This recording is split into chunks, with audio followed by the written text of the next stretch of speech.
So as always, we're going to start off in our nice basic position with our arms up for our balance and our knees nice and relaxed. Now notice how my feet are slightly turned out with my knees nice and bent. As you start to lean forward into this move, you're going to feel like your feet start spreading apart. That's great. That's what we want. We don't want them going too far out, however, but just slightly widen the shoulder width to get them out there.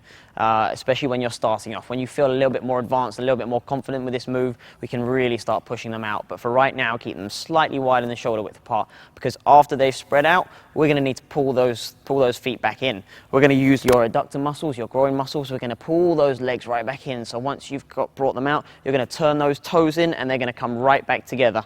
Right back, so my feet are completely parallel, right back in the center, ready for the next one. So after I've done one, again, I'm going to start off with my arms up. I'm going to start with my knees nice and relaxed, my feet turned out. I'm going to get my weight slightly forward to start the move. My feet are going to start to move out, and as soon as they get slightly wide in the shoulder width, I'm going to pull them back in and ready to start my next one.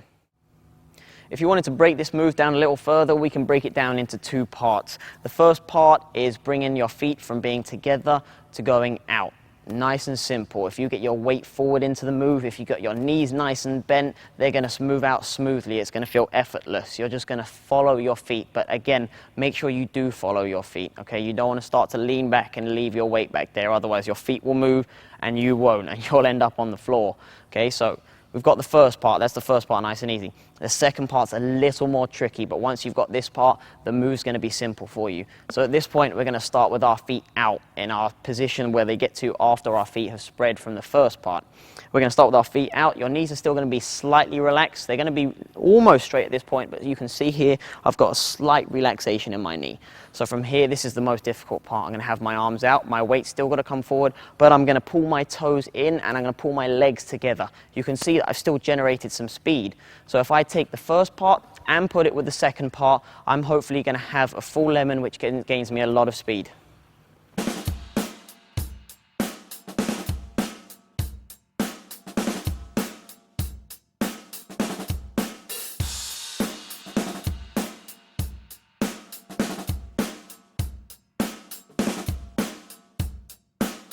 Hopefully now we've mastered our forward lemons, now we're going to try our backward lemons. A lot of people get a little bit scared when they hear about the backward lemons, but I personally think they're easier, and I think that you will too once you've learnt them.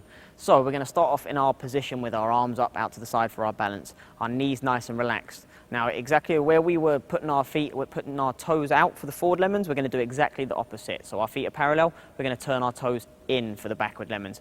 And you can see that I'm already starting to move backwards and my feet are going apart. Now if I was to keep going like this, I'd be doing the splits, and I don't want to be doing that today.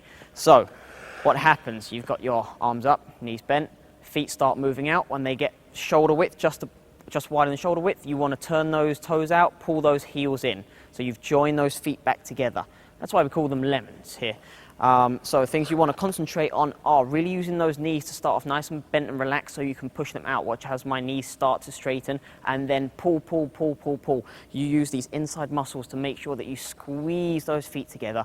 You can actually do the exercise where, again, same as the forward lemons, where your feet start out and you turn those heels in and you pull those feet together. Now, if we're going to do a few lemons in a row, obviously you can't keep those heels turned in all the way till the end, otherwise they're going to crash into each other and you're going to stop right there. So, watch what happens. My feet go out, my feet come in. As soon as they get to the middle, they go straight back out again. I'm into my next lemon. Now I can keep on going with my lemons the whole way through as long as I keep on making sure that my toes turn in, then out. Turn in, then out. And I can keep on going the whole way through the ice rink.